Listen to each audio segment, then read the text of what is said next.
ఇది మీరు అన్నట్టుగా ఏంటంటే ఫీల్ గుడ్ ఫ్యాక్టర్ అది.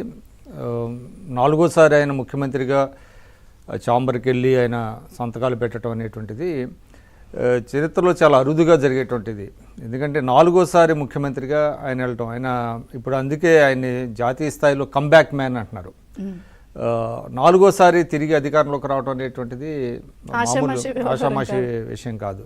అందువల్లనే పైగా ఎక్స్పెక్టేషన్స్ చాలా ఉన్నాయి. ఆ ఎక్స్పెక్టేషన్స్ వల్లే ప్రజలు అంత స్థాయిలో విజయాన్ని అందించారు.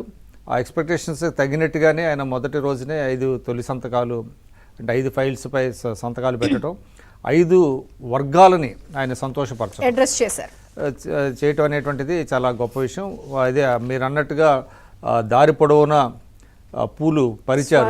నిజానికి ఈ పూలే కాదు, ఆనందోత్సాహాలు కూడా మొత్తం ఉన్నది. అదేవిధంగా తొలగిపోయిన పరదాలు కాదు, నియంత్రణతో అడ్డుగోడలని కూడా మనం చెప్పచ్చు. అందుకనే ఆయన చాలా స్పష్టంగా అధికారులతో జరిగినటువంటి మీటింగ్లో కూడా చెప్పారు.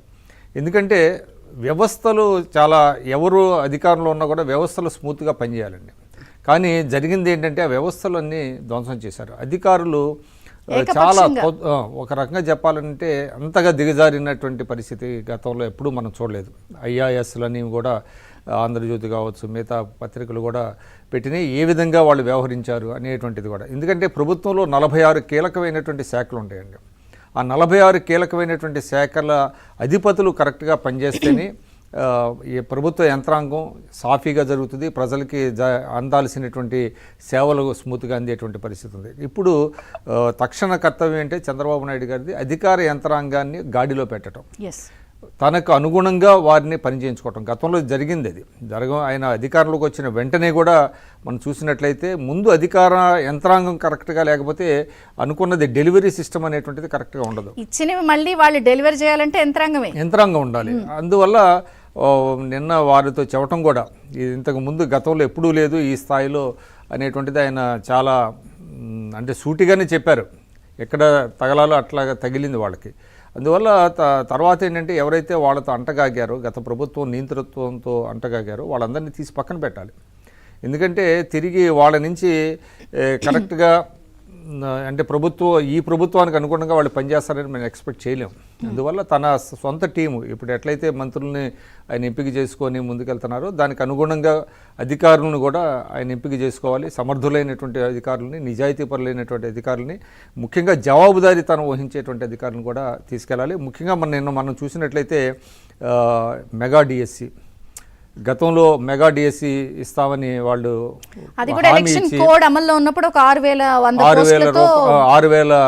ఉద్యోగాలకి ఒక నోటిఫికేషన్ ఇచ్చారు. ఇప్పుడు దాదాపుగా 20,000 ఉద్యోగాలతో మెగా డిఎస్సి ఇవ్వటం అనేది నిరుద్యోగులకి డిసెంబర్ 31 లోపు నియామకం పూర్తవ్వాలనేది టార్గెట్ పెట్టుకున్నారు. ముఖ్యంగా ఇంకోటి అన్నా క్యాంటీన్లు అండి, అన్నార్తులకి అది అసలు ఎంత ఘోరంగా అన్యాయంగా దాన్ని రద్దు చేశారంటే మహా అయితే అది ఏడాదికి 30 కోట్లు అవుతుంది. ఆ 30 కోట్ల బర్డెను రాష్ట్ర ఖజానా మీద మరి ఎందుకు జగన్మోహన్ రెడ్డి కేవలం అన్నా అనే పేరు ఉండటం వలన దాన్ని రద్దు చేశారు. ఇక్కడ తమిళనాడులో మరి స్టాలిన్ గవర్నమెంట్ కంటిన్యూ చేస్తుంది, అమ్మ క్యాంటీన్ కంటిన్యూ చేస్తుంది. వాళ్ళు మేము ఆపమని కూడా అన్నారు. అంటే నిజానికంటే చాలామంది తెలియదు అసలు ఇటువంటి క్యాంటీన్లు పెట్టింది ఎన్టీ రామారావు గారు. అన్నపూర్ణ క్యాంటీన్లని ఆయన 83లోనే పెట్టారు. ఇది అప్పుడు రూపాయికి భోజనం లభించేటట్టుగా, అదేవిధంగా ₹10 బ్రేక్ఫాస్ట్, ఇడ్లీ, వడ అట్లాంటివి ఇచ్చేటట్టుగా ఆయన 83లోనే పెట్టారు. ఆ తర్వాత జయలలిత గారు అమ్మ క్యాంటీన్లు పెట్టడం, తర్వాత చంద్రబాబు నాయుడు గారు అన్నా క్యాంటీన్లు పెట్టడం అనేది దీనివల్ల ఏంటంటే ఎంతమందికి ఉపయోగపడుతుందండి. దాన్ని చేయటం అనేటువంటిది చాలా గొప్ప విషయం.